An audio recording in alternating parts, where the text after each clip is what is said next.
Just give you some light. Not that you need to look at this. So I made a mistake, and I had to follow through on it. That's all I'm going to say. We'll just leave it at that.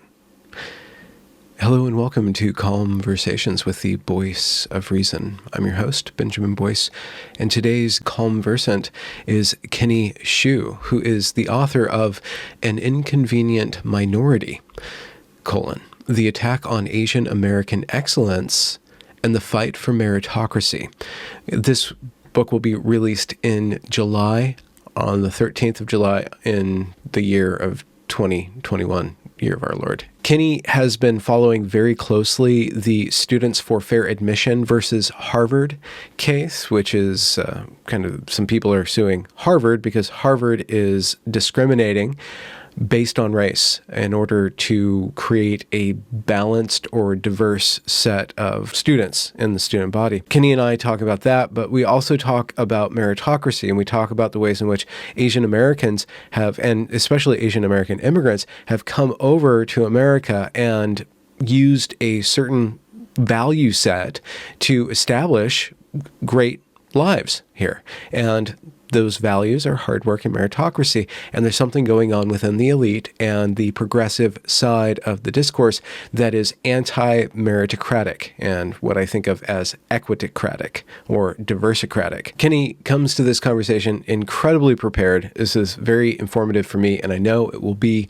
for you. So I'm going to scurry away, get back to video editing, and allow you to listen in on myself and Kenny Xu. So your book's coming out in July, and it's already #1 in Asian American history on Amazon. Is that correct? Yeah, it's been a #1 new release for a while on Asian American history. It kind of fluctuates between #1 bestseller and not, depending on what publicity it gets. But I'm really trying to generate a lot of pre-orders for this book because having high first week sales draws attention not only to your book, but to, the larger cause that it represents. So I've been getting support for that. And then, your listeners can also help support the book by pre-ordering it as well. Excellent. And why don't we dive into that larger cause and then get into the nitty gritty of your excellently constructed book? We already had a conversation about this, but the recording got messed up. And now we're going to redo it. So thanks for returning. Yeah, no, absolutely. So, and the cause is the greater cause. Let me put on my earphones real quick. Okay. Yeah, I was going to wonder.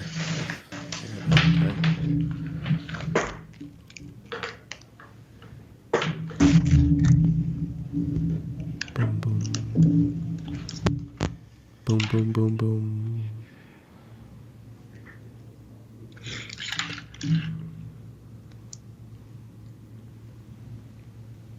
Okay, can you hear me all right? Yeah. Can you hear me? Yeah, I can hear you great. There we go. All right, great. Yes. Excellent. So what is this greater cause that your book is drawing attention to, or that you're seeking to draw attention to through your book? Well, my book, An Inconvenient Minority, the subtitle of the book is called The Attack on Asian American Excellence and the Fight for Meritocracy. So the cause that I think needs to be examined in our country and our culture that is not often examined is this cause for meritocracy. Right? It's the idea. It's actually a central, fundamental American proposition, but not enough people acknowledge it. It's the idea that you can come from any background in the entire world, and you can come here, and you won't be treated on that background. You'll be treated on, hey, what can you contribute to this country? What can you contribute here? And Asian Americans have taken that proposition and they've run with it because they come from very poor backgrounds. Many Asian Americans do. They're political refugees. Some are educated, some aren't. Some start off very poor in this country. I mean, Vietnamese refugees, the Vietnamese Americans it's a crazy example. 80% of them come to the U.S. with no English experience. And in the process of one one generation, their kids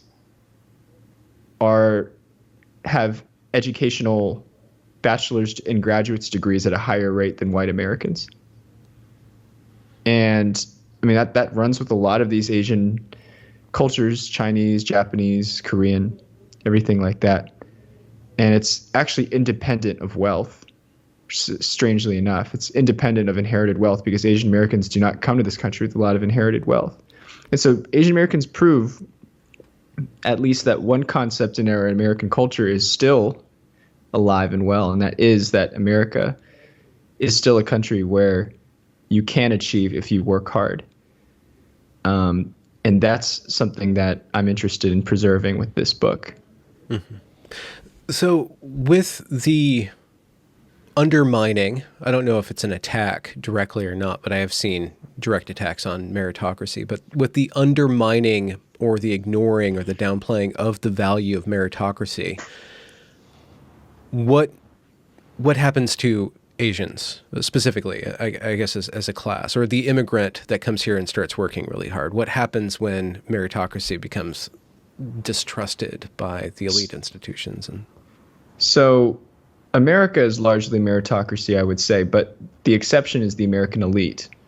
You know, America used to have a pretty meritocratic elite, right? I mean, you used to have, hey, you know, it's kind of a competition at the top, and you know, immigrants can come in and win. I mean, Rockefeller, Carnegie was I think a Scottish immigrant, or the son of, but increasingly the elite culture is becoming more entrenched, and it's also becoming more hostile to meritocracy. There are more gatekeepers than ever, and gatekeepers are antithetical to meritocracy, because if you think about it, the market often decides who wins in a competition, and people often decide, and having arbitrary gatekeepers who want you based on your political orientation or based on your racial orientation, or want you because of gender or legacy or things like that, is antithetical to meritocracy. Mm-hmm. And this is what we see at Harvard. This is what we see in the Ivy Leagues. There's so many gatekeepers in these institutions now. And we see this increasingly in our elite financial institutions as well.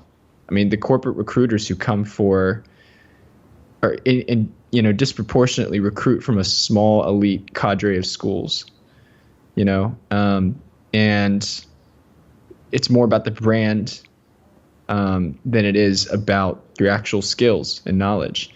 And this is already impacting Asian Americans, as I've shown in my book.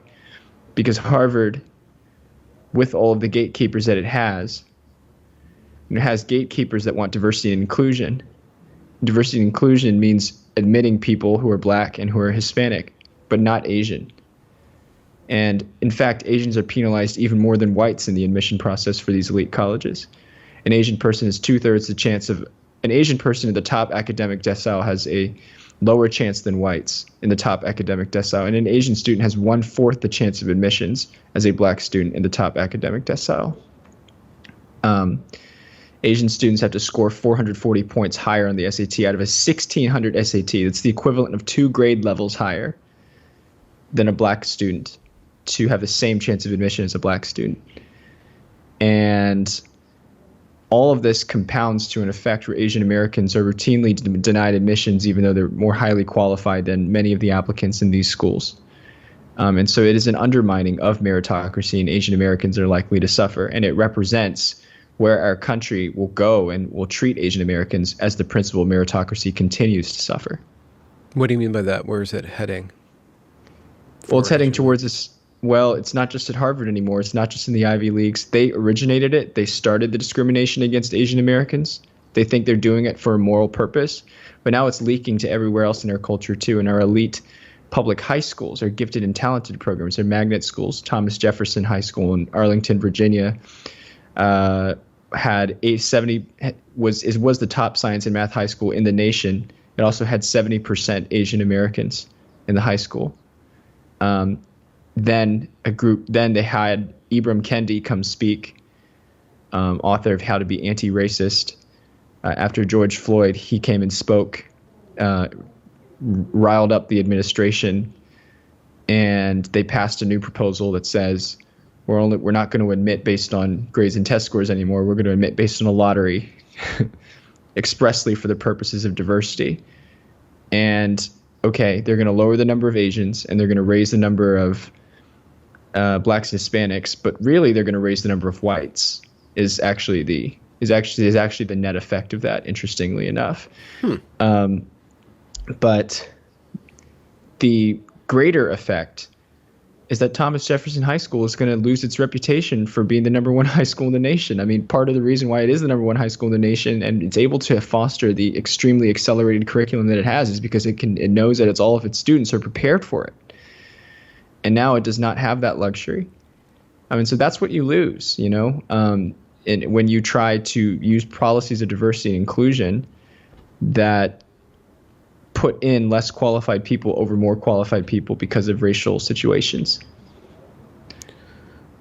Okay, here's a kind of more of a principle question, a question about principles. Who do you think buys into meritocracy? Or who benefits from that? You mentioned the elite. Why do the elite use meritocracy? And who else besides the elite buy into it or are persuaded by it? Have you thought much I think about I think most Americans are persuaded by meritocracy. I mean, anti-meritocracy or the who are against meritocracy. Yeah, who are against it. Like this ideology that downplays meritocracy or that is against meritocracy. You said that the elite are using it. Why? And then also who else outside of the elite buys into this non-meritocratic or gamed meritocratic, diversicratic or equitocratic system. Equitocratic. Yeah. Even before going into that, I mean, I think it is wise to point out that the majority of Americans are pro-meritocracy. 75% of Americans, according to a 2019 poll, including a majority of conservatives, moderates, and liberals, believe that race should not be a factor in college admissions. 2019 poll, Pew Research. In California, the most liberal state in the nation, the legislature tried to ram through a proposal that would repeal Proposition 209, which said the state should not discriminate on the basis of race and ethnicity for any reason, even for the purposes of diversity. And the people rejected it in a ballot measure, 57% to 43%, preserving that principle. The majority of Americans are for merit-based principles for hiring and promotion. The reason being is because we believe that we deserve our success. I mean, we believe that we earn, that we have the right to earn something, and we know that there are lazy people out there. You shouldn't reward lazy people. It's not morally justified to reward lazy people. It's bad for our country, and it's bad for those people, right? Because if you want to find great meaning in life, you have to start off with responsibility. So there is that's a very common wise principle that's prominent in Asian and Western cultures, particularly Asian cultures. Now, who's against this? Who is against this? So the people who are mainly against the principle of meritocracy are people who believe that meritocracy is racist or some other version of privileging or elitist or something like that, because these are people who resent the elite without understanding the principles for how the elite got to where it got to.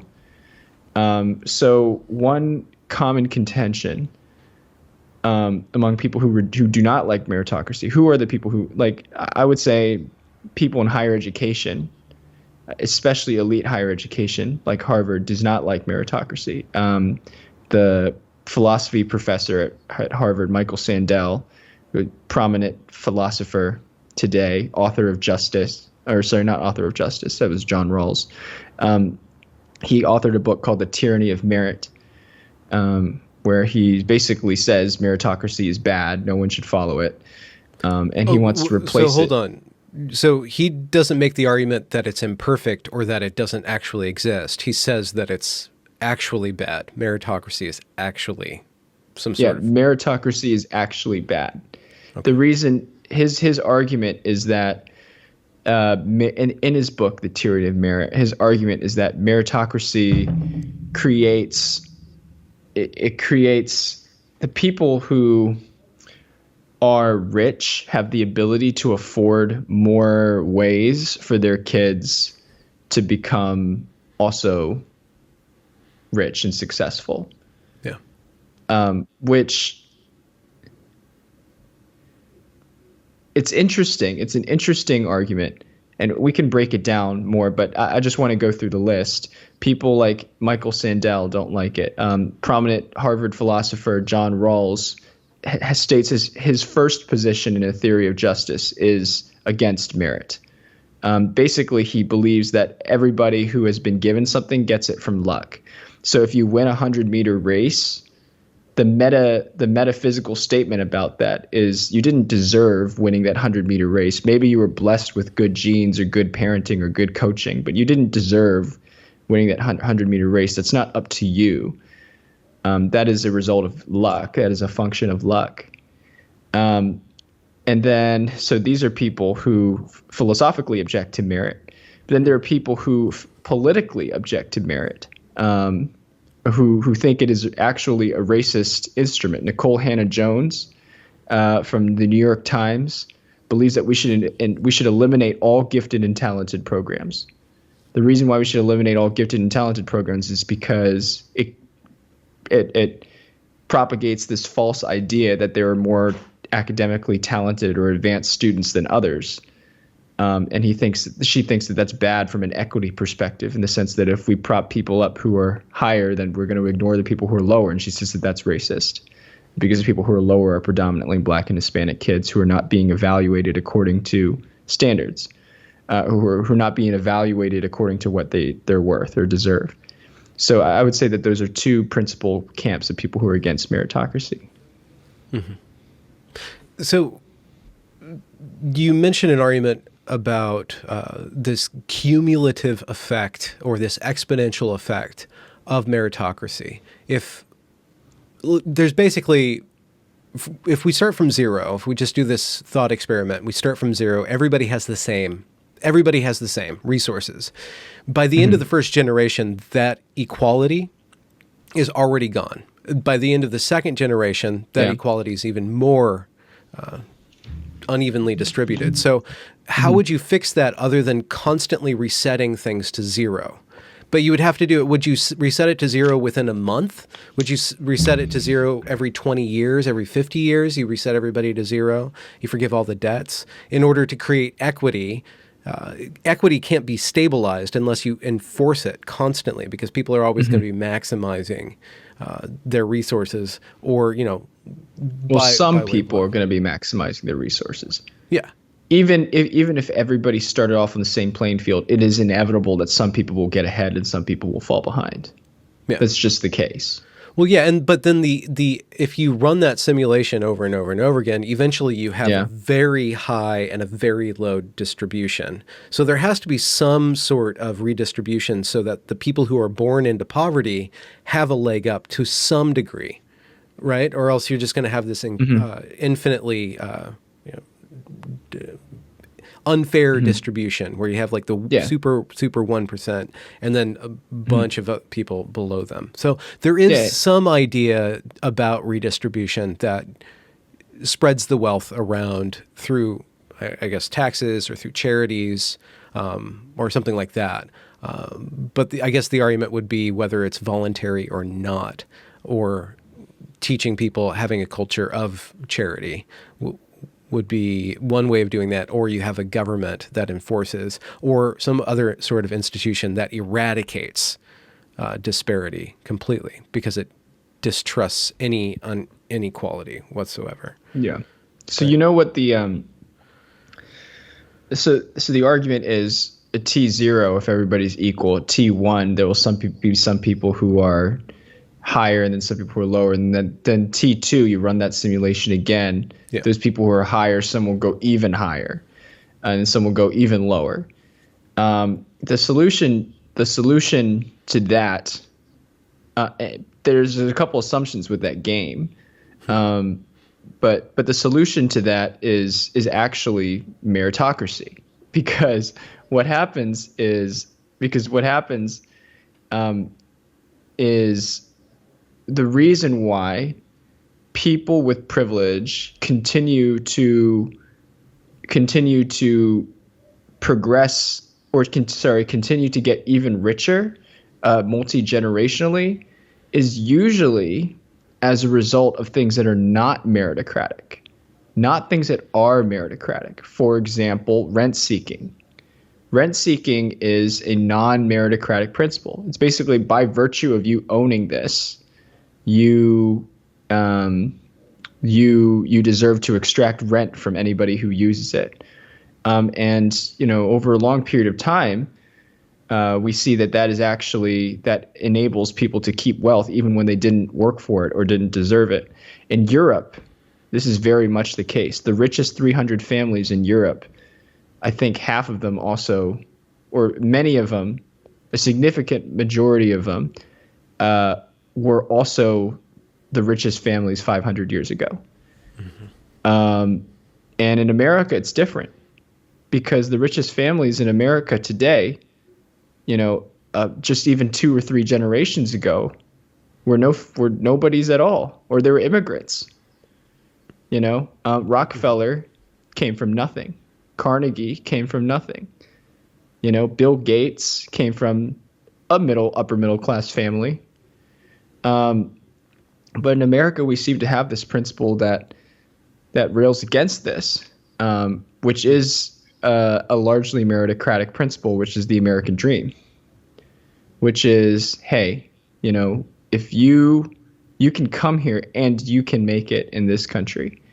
And that is, I think that's a beautiful thing that we need to preserve and cherish.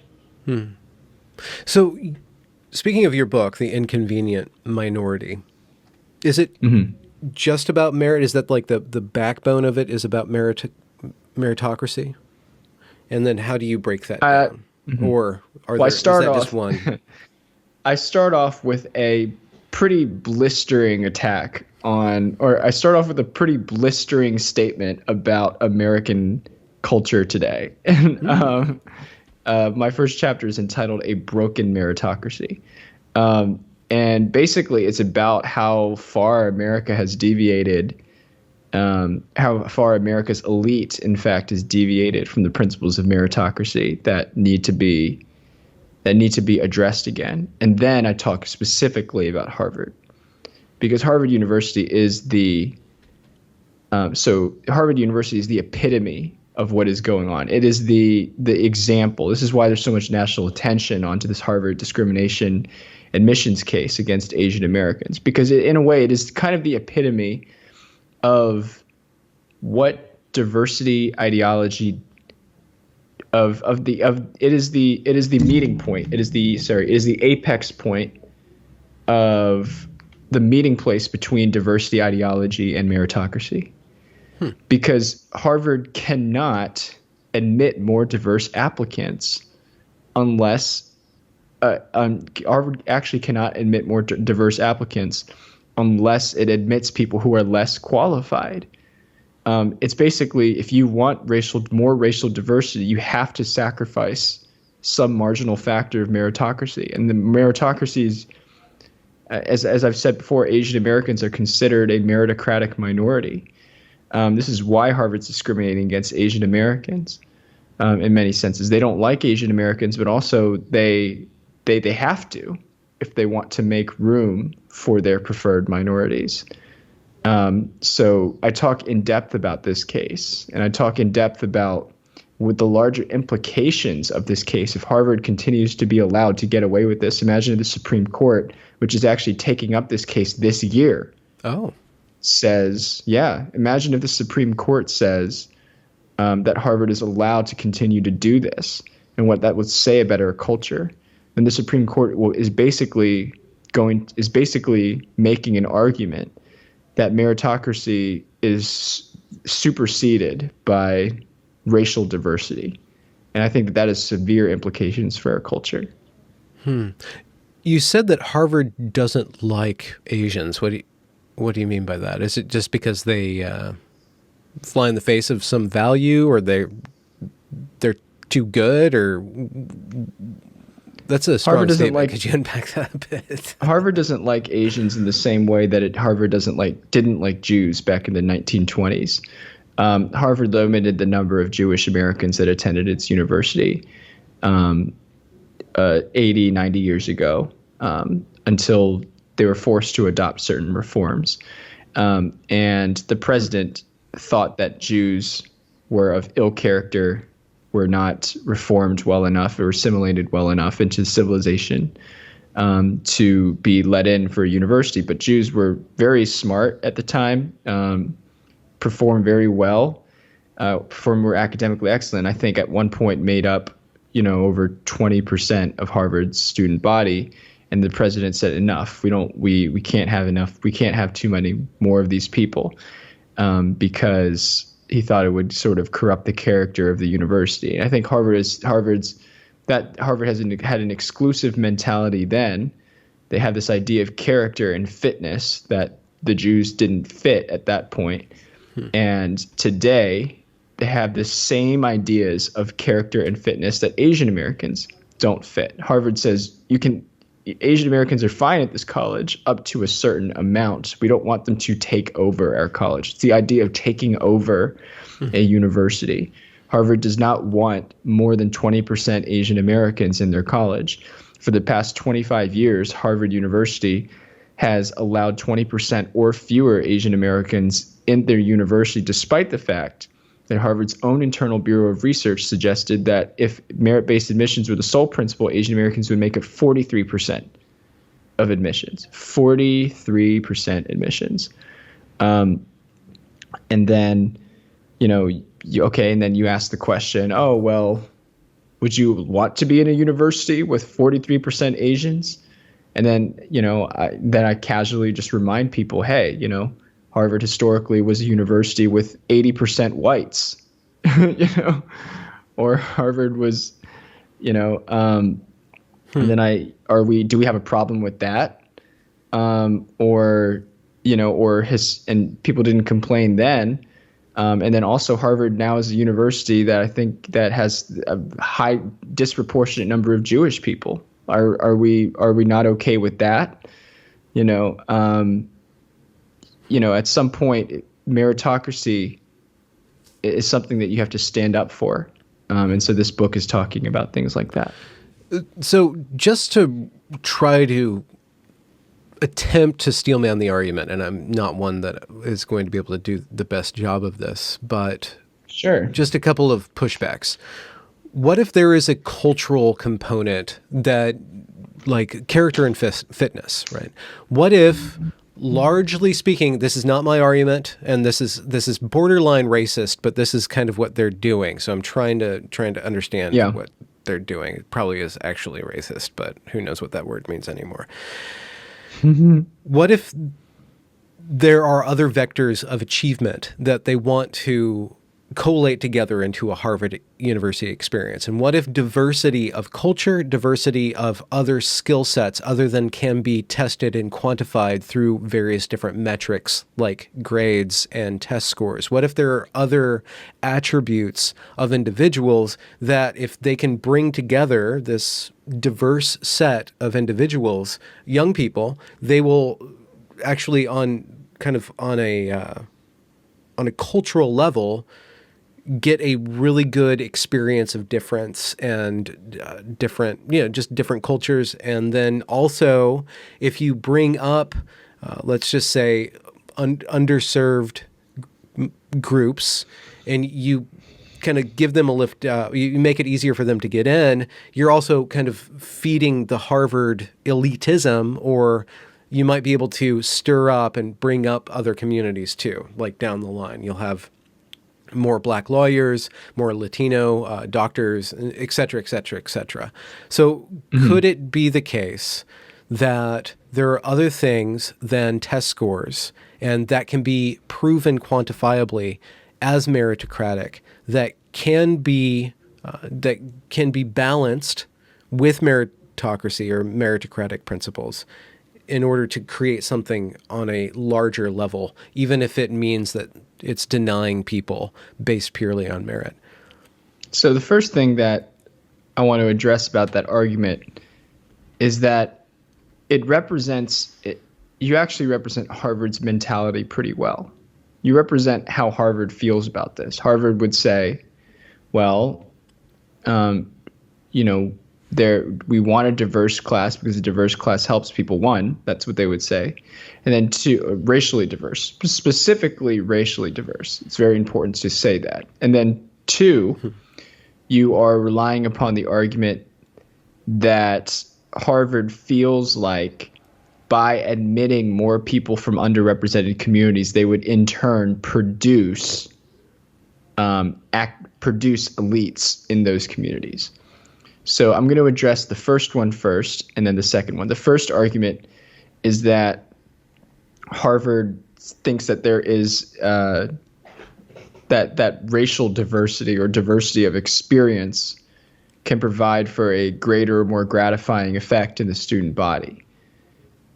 This is potentially the case. I'm not saying it is the case because the research on the benefits of diversity is actually very muddled. There are benefits to diversity and then there are drawbacks to diversity.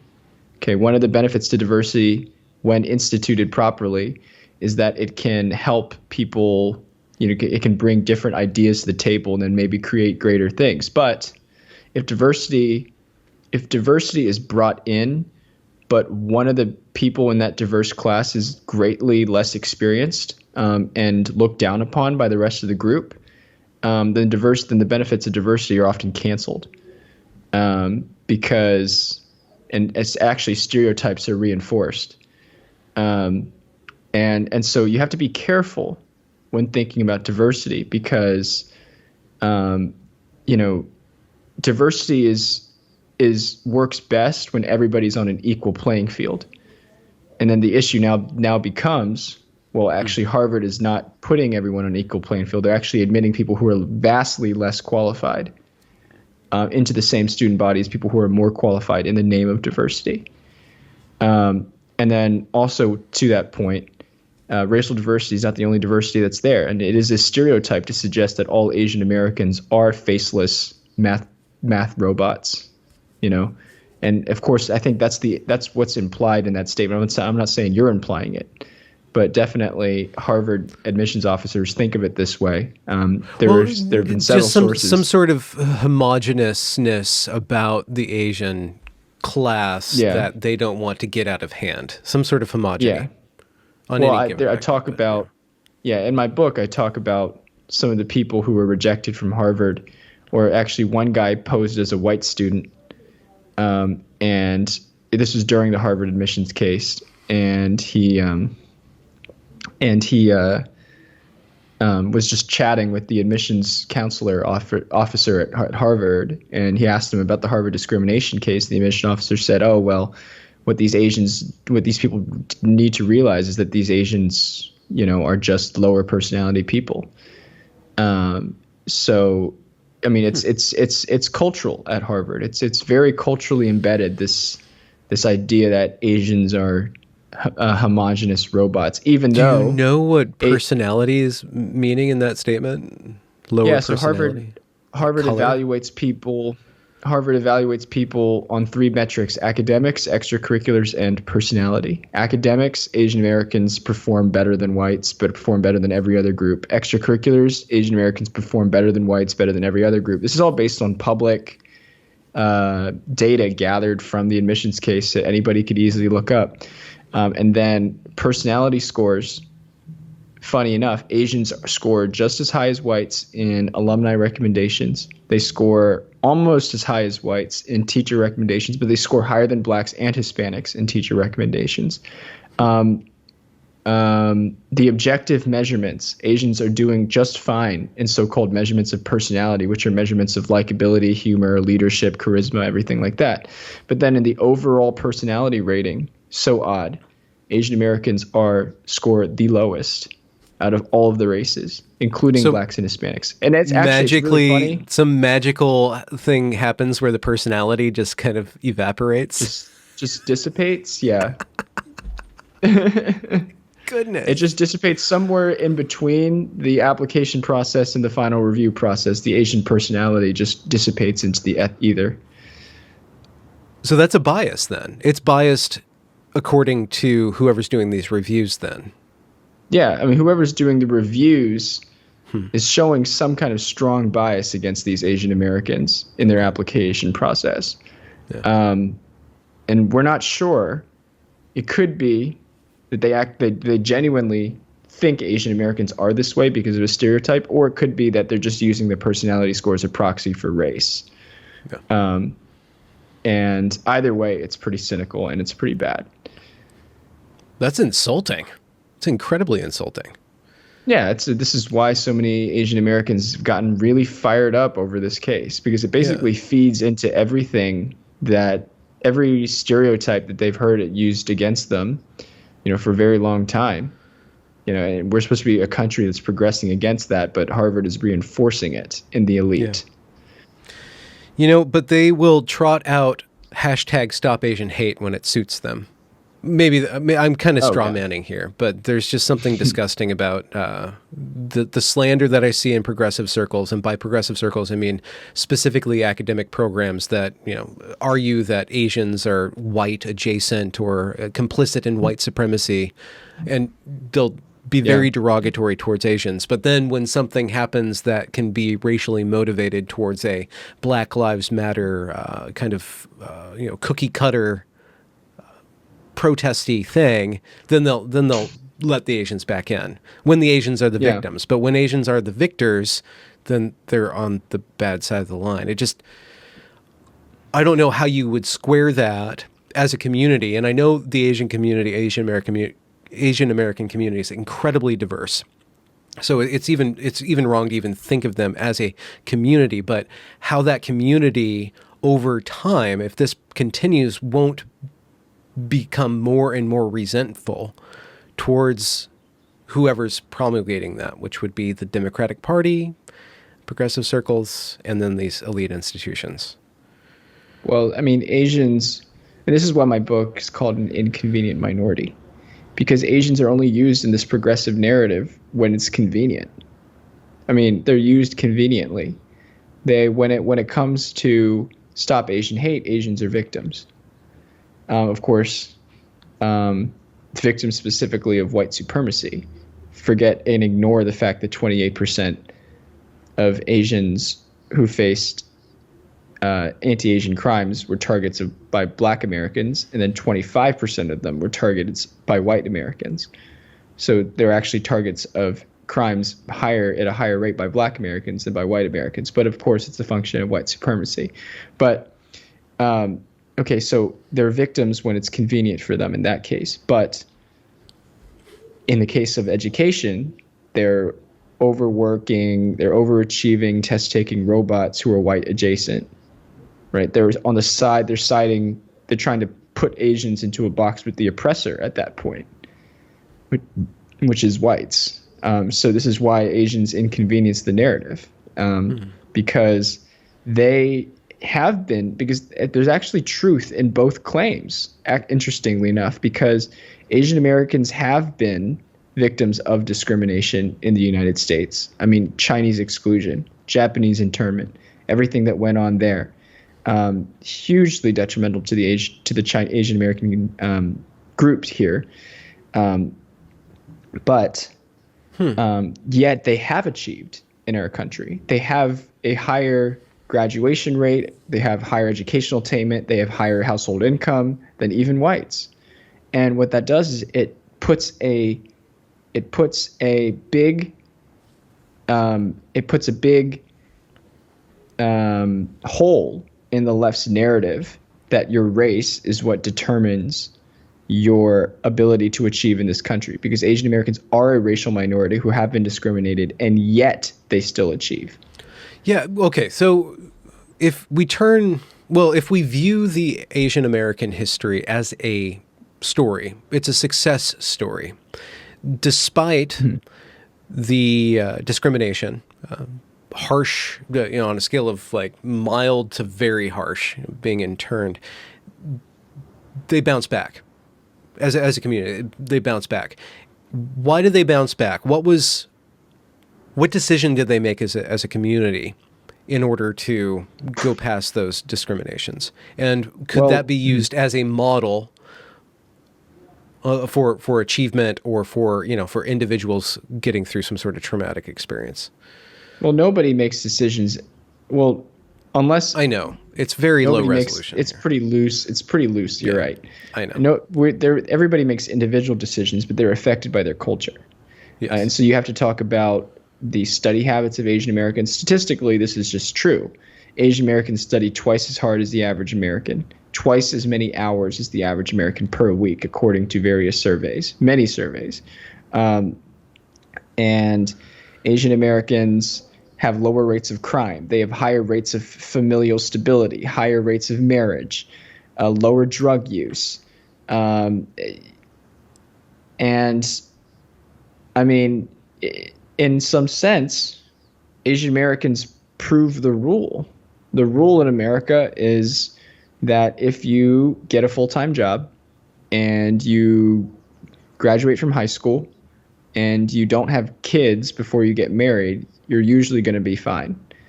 And like 97% of millennials who achieve in that sequence are not poor. And Asian Americans disproportionately achieve in that sequence. So there's nothing exotic about Asian Americans that like we should be like, oh wow, what kind of Chinese Confucian voodoo are they practicing over there, or something like that. Okay, I did not mean to imply that. Just to say. Oh no, you don't. Okay. I did not think you were implying. I was just making a joke. Okay. It's something like that. Yeah. It's basically, I'm saying it's nothing exotic. Yeah. That. Well, it's anti-exotic. It's bourgeois values. It's like just straight up just bourgeois values. Yeah. I was just thinking in terms of racial resentment and the ways in which the activist class within the... I really dislike this, so I apologize to everybody for thinking about this. But the way in which Black Lives Matter, let's just say, and Black Lives Matter themed activism operates up to and including Ibram Kendi and Robin DiAngelo is that it smolders resentment. And it looks back to the past as one of disparity. It's always looking back, and it's always framing everything in terms of victimhood and oppressorhood. And I just wonder if there's something that is non-productive about that, or counter to the values that Asian Americans as a community, broadly speaking, adopted, where they didn't have... What did they do with all the pain that they inherited by being interred, by being excluded? Do they just say this doesn't matter? This doesn't help? Why have they not used that as a tool of getting ahead, of seeking reparation in some way? Okay, so this is where it gets a little more nuanced. So Japanese Americans did receive reparations, actually, from the Reagan administration in the 80s. Yeah. They received a one-time payment of $38,000, I think, or $33,000 per household. And you have to trace your lineage back to internment, which was easier then. Slavery is harder. Yeah. It's hard because of many, many conflicting comparative factors.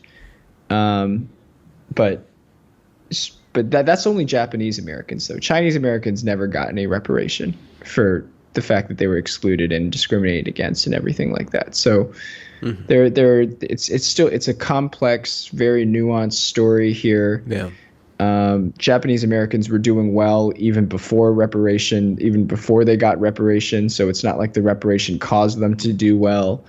There's a lot of dynamics here at play. Yeah. But I think in terms of your question, asking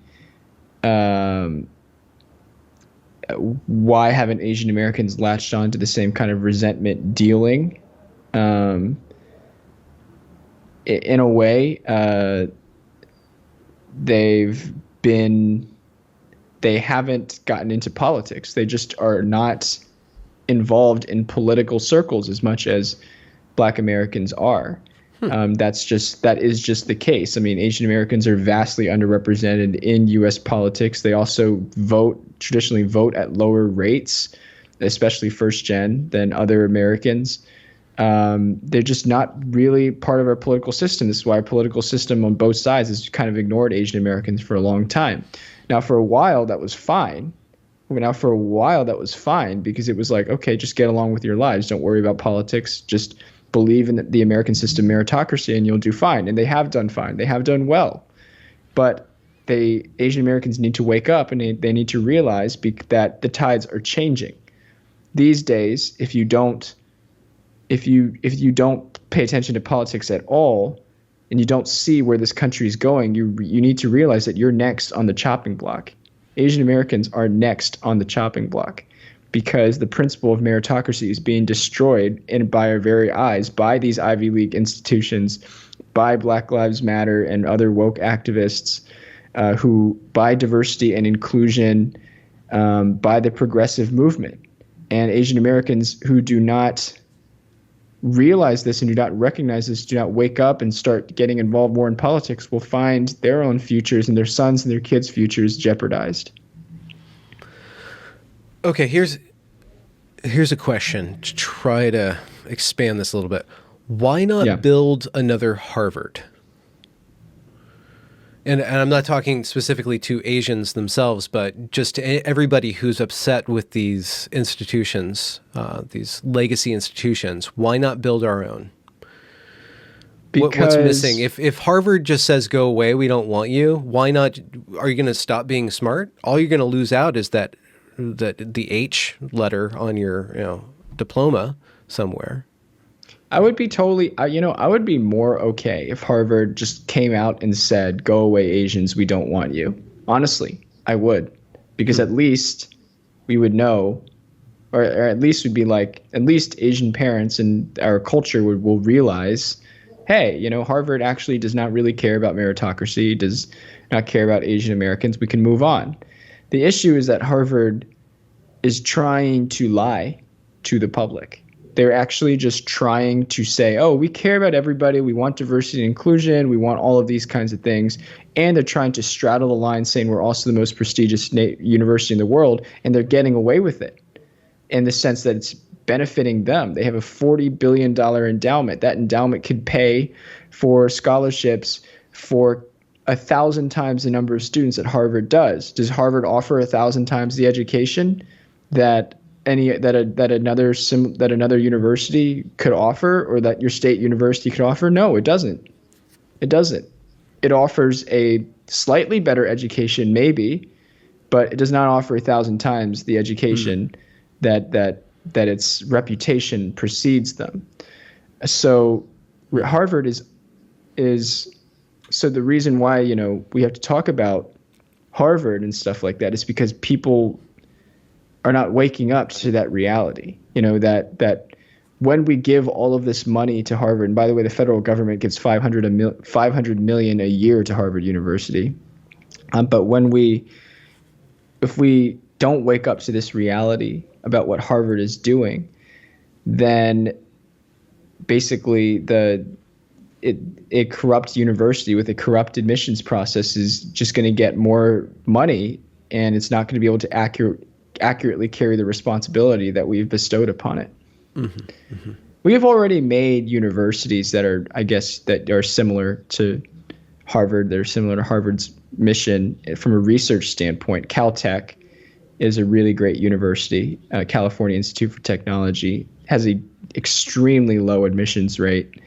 One of the best in terms of science technology in the world, and it does not discriminate against Asians. Asians make up about 40% of the student body there. And Caltech, by the way, unsurprisingly, is now number 5 in the world in terms of research papers produced, with a student body that is a 1/6 of the size of MIT and an endowment that is a 1/10 of the size of MIT. So yeah, does meritocracy work? Yep, you bet it does. Mm-hmm, mm-hmm. So these are your arguments. These are your criticisms. What is your suggestion towards correction? Or what's the hopeful thing? Or what is your desired result? Waking people up, restating the value of meritocracy. But is there a project there, something that you want people to understand beyond those?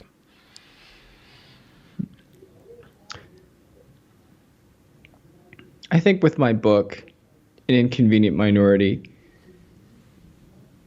what I really want people to understand is, honestly, how is how achievable the promises of the American dream are if you just work hard and don't think constantly about the issues around, or the right skin color that you have, or the right facial tone, or whatever. I was a pretty, I would say, conflicted child, racially speaking. I thought a lot in high school about how my race would affect everything from my dating prospects to my chances of getting into good colleges. And at least in the latter, that was definitely true. But but the thing is, one of the things I wanted to get to people with An Inconvenient Minority is that these Asian Americans who came here with basically nothing, just put in some right habits and just grinded. I mean, in Chinatown in New York City, there's these group of Chinese parents who, the highest rate of poverty in New York City for racial groups is not blacks. It's actually Asians. Asians in New York City have the highest rate of poverty. And yet Asians also make 80% or 70% of Stuyvesant High School, the most prestigious high school in New York City, and admissions to Stuyvesant High School solely based on performance on a test. So it just shows that you can transcend your background. You can transcend your circumstances. And I want people to realize that and recognize that and make reforms based on that. Hold everybody to the same standard. And if you can't meet the standard, we should have programs that will help you to meet the standard. But we should never lower the standard. Mm-hmm. We should never lower the standard. And that's what I believe that the promise of America really can be. Yeah, I was thinking when you were talking about Harvard, if they really, really want to make a difference in these different communities that they want to produce elites out of, they would do some sort of targeted program at early childhood education level and go into different communities that they want to lift up and then bring into Harvard.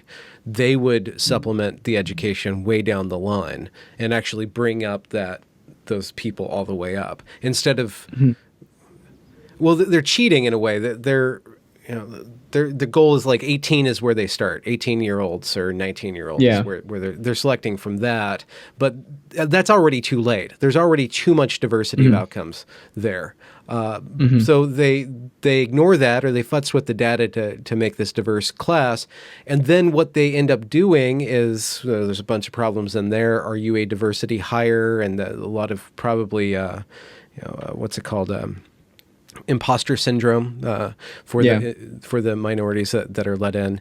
But then the output of that, it won't necessarily be, if everybody's starting different at 18, they're all going to be ending different at 21, 22. You can't do a lot of difference in those 4 years. So what Harvard is going to be producing is is a kind of devalued product on the outside of Harvard when they get out in there. They'll still have that reputation of going to Harvard, but over time that's going to be degraded if Harvard doesn't pay attention to standards or lowers standards at the age of 18. So it seems like they're inconveniencing the Asian community because they don't want to deal with the inconvenience of actually fixing a much greater problem, which would be early childhood education and onward, or even home life and onward, to instill just very specific values into people to be able to achieve. And it goes back to the point that I wanted to make a little while ago, which is Harvard has a cosmic arrogance syndrome.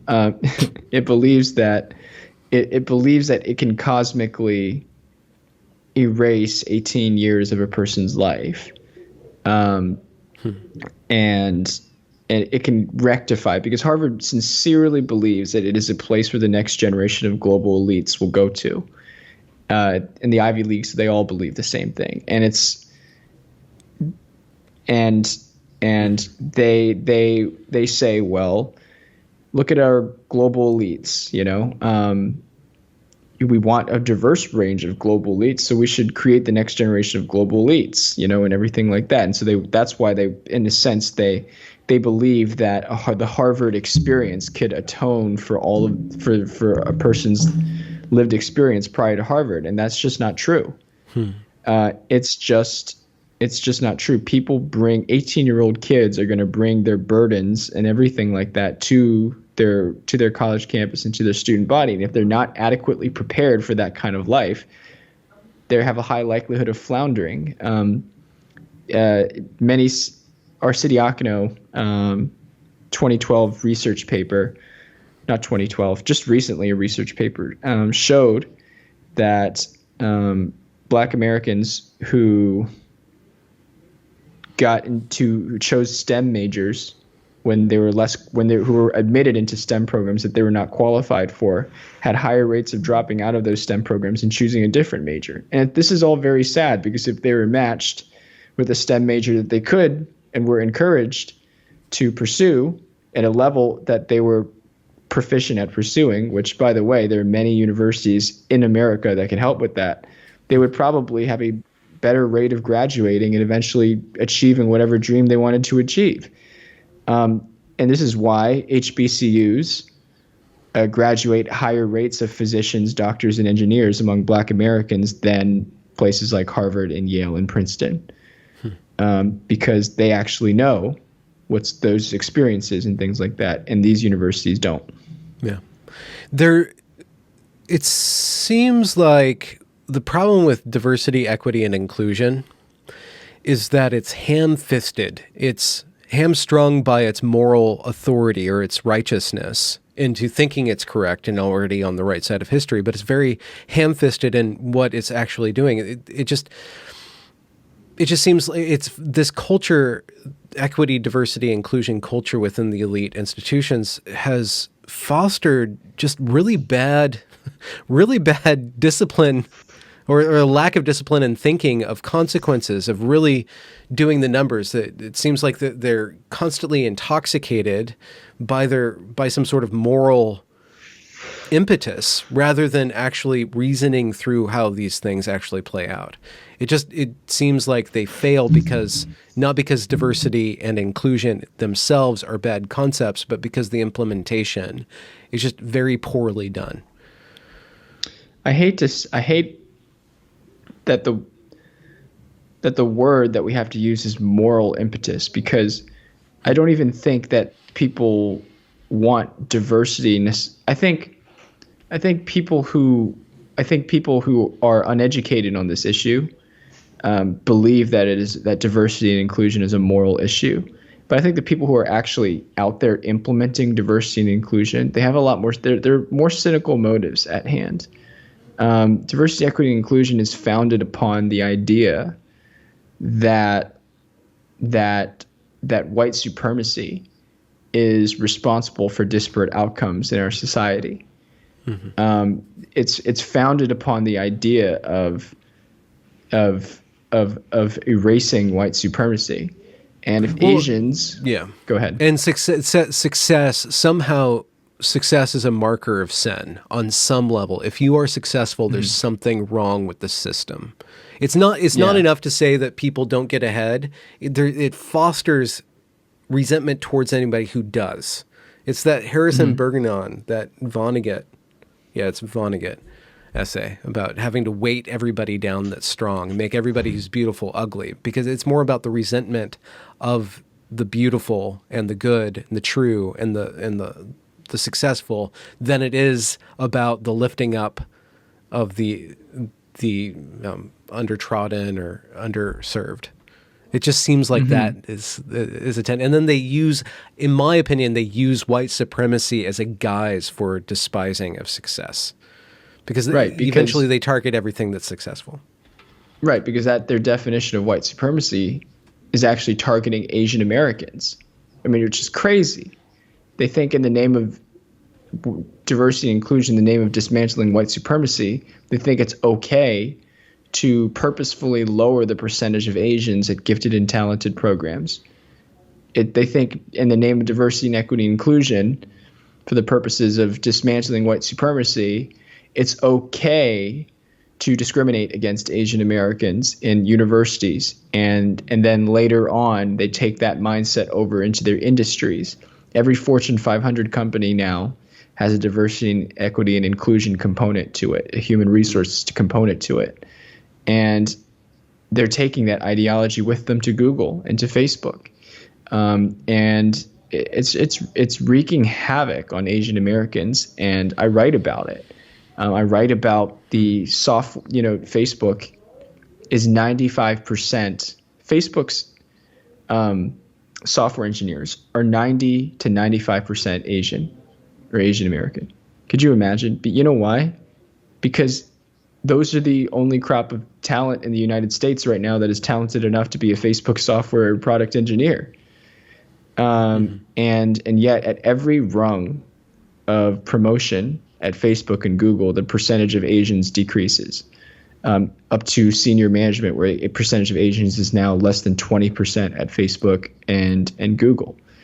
And whatever the explanation for that is, whether it actually is implicit bias against Asians or whether it's simply that Asians aren't communicating and things like that, God forbid, you would use that cultural explanation of like, oh, Asians are just not good communicators, so they can't be promoted and stuff. God forbid you ever use that cultural explanation to explain disparate outcomes of any other racial minority.